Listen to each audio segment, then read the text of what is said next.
The recent minerals deal in Ukraine is a fascinating yet complex situation.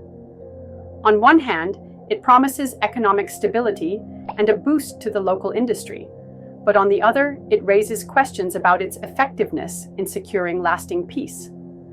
With Trump's recent threats looming over the geopolitical landscape, it's clear that financial agreements alone may not be enough to quell tensions.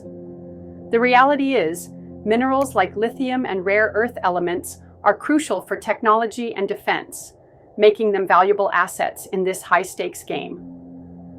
But can a deal really buy peace? History tells us that economic incentives often fall short when political motivations are at play. As we watch this unfold, it's essential to consider whether these resources will truly lead to stability or just another layer of complexity in an already volatile region. Ukraine started the day with, for once, the diplomatic wind in its sails. It had finally agreed a mineral deal framework with Washington.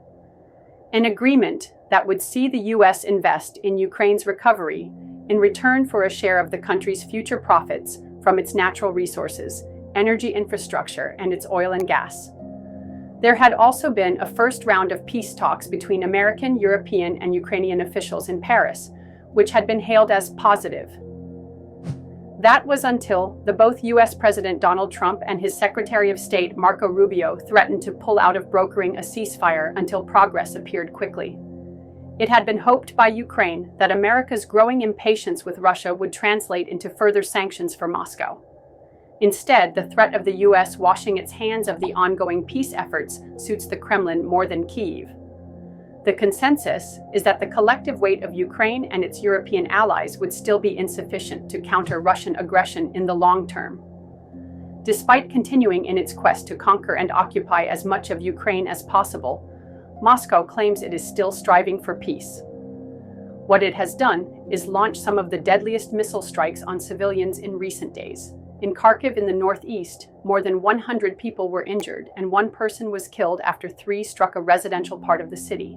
But these attacks have not brought the slightest condemnation from the White House, which has continued to use more of a stick with Kyiv by pausing military aid and a carrot with Moscow by improving relations to get both sides to mirror its appetite for peace.